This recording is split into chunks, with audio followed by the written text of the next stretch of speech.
கர்த்தருடைய பரிசுத்தமான நாமம் மகிமைப்படுவதாக.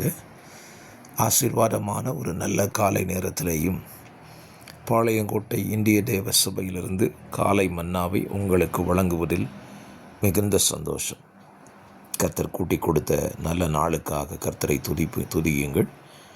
இந்த நாள் ஜூலை மாதம் 4ஆம் தேதி வெள்ளிக்கிழமை காலவேளை. இந்த நாளிலே உங்களுடைய திருமண நாள், பிறந்த நாளை நீங்கள் சந்தித்தால் கர்த்தர் உங்களை ஆசீர்வதித்து உங்களுக்கு நன்மையும் ஜீவனையும் கொடுத்து காப்பாராக என்று சொல்லி உங்களை வாழ்த்துகிறேன். கர்த்தர் இந்த காலப்படிலே தம்முடைய வசனத்தின் ஆசீர்வாதங்களினால் உங்களை ஆசீர்வதிப்பாராக. ஆமென், ஆமென், ஸ்தோத்திரம். இந்த நாளுக்கான தியான வசனம் உபாகமம் 29ஆம் அதிகாரம். இந்த அதிகாரத்திலே 29 வசனங்கள் உள்ளன. 29ஆம் அதிகாரத்தில் 29 வசனங்கள் உள்ளன. இந்த அதிகாரத்தை நீங்கள் கவனித்து படிக்கும்படி உங்களை கேட்கிறேன். காரணம், இந்த அதிகாரத்தில் ஒரு ஆபத்தை கர்த்தர் இந்த அதிகாரத்தில் எழுதி வைத்திருக்கிறார். பல நேரத்தில் வேதத்தில் சொல்லப்படுகிற ஆசீர்வாதங்களையே படித்து பழகின நாம் வேதத்தில் சொல்லப்படும் ஆபத்தை கவனிக்க தவறுகிறோம். அப்படி என்ன ஆபத்து என்று கேட்கலாம். நான் வேதத்தை படித்த அளவுக்கு சொல்லுவேன். ஒருவன் ரட்சிக்கப்படாமல் இருந்து தேவ தண்டனையை சந்திக்கிறான் என்றால் அது அவனுக்கு கிடைத்த தண்டனை தான். ஆனால் ஒருவன் ரட்சிக்கப்பட்ட பின்பு தேவனால் தண்டிக்கப்படுகிறான் என்று சொன்னால் அது எவ்வளவு பெரிய ஆபத்து என்பதை புரிந்து கொள்ள வேண்டும். ஆண்டவர் இஸ்ரவேல் ஜனங்களை குறித்து சொல்லும் பொழுது அவர்களை அழைத்து வனாந்தரத்திலே நடத்தி அவர்களை குறித்து சொன்ன வார்த்தை, வழுகி போகிற இருதயம் உள்ளவர்கள்,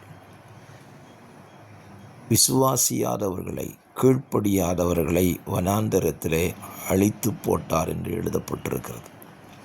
ஆகவே இந்த 29ஆம் அதிகாரத்தை நீங்கள் வாசித்தீர்களானால் ஆண்டவர் இஸ்ரவேல் ஜனங்களோடு மோசையின் வழியாய் சொல்லுகிறார், நான் உனக்கு கொடுத்த கட்டளைகளை, கற்பனைகளை நீ கை கொள்ளாமல் இருப்பாயானால் நான் உன்னை மன்னிக்க சித்தமாய் இருக்க மாட்டேன் என்று சொல்லி 19ஆம் வசனத்தின் கடைசியிலே சொல்லுகிறார்.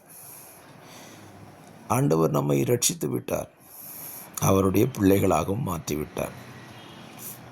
ஒரு காரியத்தை புரிந்து கொள்ளுங்கள். ரட்சிக்கப்படுவதற்கு முன்பதாக நமக்கு ரட்சிப்பு காத்திருந்தது.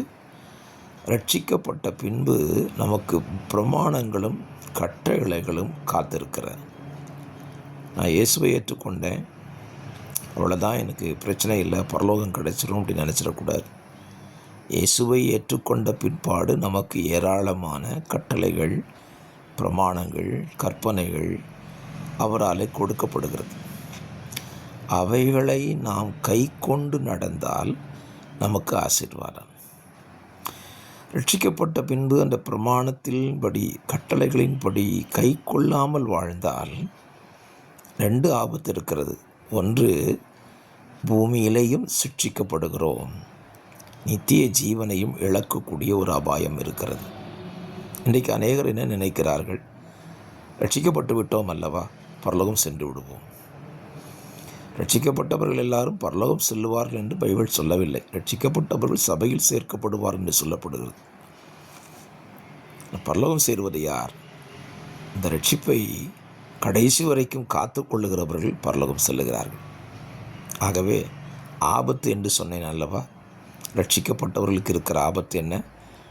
நாம் ரட்சிக்கப்பட்ட பின் இந்த பூமியிலே வாழுகிற ஆண்டுகள் எத்தனை ஆண்டுகளாக இருந்தாலும் சரி, வசனத்தின்படி, வார்த்தையின்படி வாழவில்லை என்றால் சிட்சை காத்திருக்கிறது.